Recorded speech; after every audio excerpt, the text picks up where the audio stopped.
আর 12 ঘন্টার মধ্যে 6 ঘন্টা কারেন্ট থাকলে আমরা কি করে চলি? আমরা তো চলতে খুব সমস্যা। সুতার দাম বেড়ে যাওয়ায় বস্ত্র ও পোশাক খাতে দেখা দিয়েছে গভীর সংকট। লোকসানের মুখে পড়েছেন শিল্প মালিকরা, আর অনিশ্চয়তায় দিন কাটাচ্ছেন কয়েক লাখ শ্রমিক। ইতিমধ্যে অনেক কারখানা আংশিক বা সম্পূর্ণ বন্ধ হয়ে যাওয়ার আশঙ্কা তৈরি হয়েছে। নারায়ণগঞ্জের রূপগঞ্জের চিত্র অনেকটা এমন। রূপগঞ্জ উপজেলা দীর্ঘদিন ধরেই দেশের অন্যতম গুরুত্বপূর্ণ শিল্পাঞ্চল হিসেবে পরিচিত। এখানে ছোট বড় মিলিয়ে প্রায় 2,500-এর বেশি কলকারখানা রয়েছে, যেখানে সুতা থেকে কাপড় উৎপাদন ও বাজারজাতকরণ পর্যন্ত পুরো প্রক্রিয়াই সম্পন্ন হয়। এসব কারখানায় স্থানীয়দের পাশাপাশি দেশের বিভিন্ন অঞ্চল থেকে আসা বিপুল সংখ্যক শ্রমিক কর্মরত।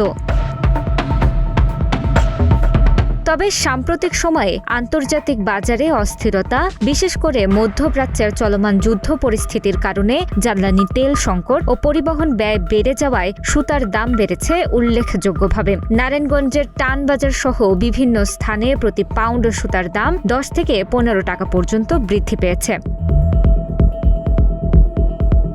শিল্প মালিকদের দাবি, কাঁচামাল ও জ্বালানির দাম বৃদ্ধির কারণে উৎপাদন খরচ বেড়েছে, কিন্তু সেই তুলনায় কাপড়ের বাজার মূল্য না বাড়ায় তারা মারাত্মক লোকসানে পড়েছেন। অনেকেই বাধ্য হয়ে কারখানার অর্ধেক উৎপাদন বন্ধ করে দিয়েছেন। আবার কেউ কেউ শ্রমিকদের কথা বিবেচনা করে লোকসান গুনেও সীমিত আকারে উৎপাদন চালিয়ে যাচ্ছেন।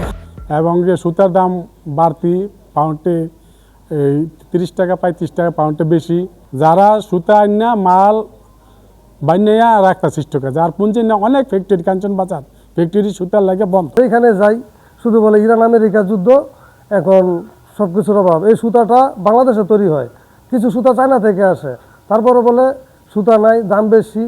এখন বিদ্যুৎ চলে যায়, কিছুক্ষণ পরে পরে বিদ্যুৎ চলে যায়। বাইরের যুদ্ধের কারণে আমাদের কোম্পানির সুতার দামও রেট বাইরে গেছে।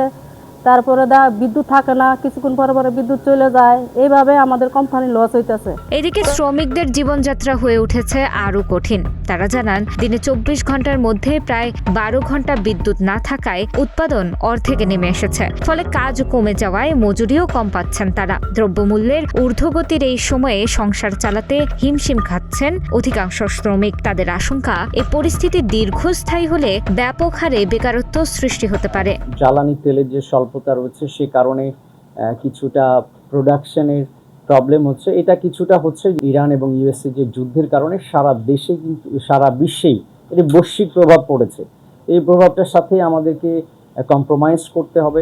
রূপগঞ্জ উপজেলা নির্বাহী কর্মকর্তা সাইফুল ইসলাম জয় বলেন, মধ্যপ্রাচ্যের যুদ্ধের কারণে বিশ্বব্যাপী এর প্রভাব পড়েছে। জ্বালানি সংকট সহ বিভিন্ন কারণে পণ্যের দাম বেড়েছে, যার প্রভাব আমাদের দেশের সুতার বাজারেও পড়েছে। এই পরিস্থিতির সঙ্গে আমাদের সমন্বয় করেই চলতে হবে। ডেস্ক রিপোর্ট, প্রতিদিনের বাংলাদেশ।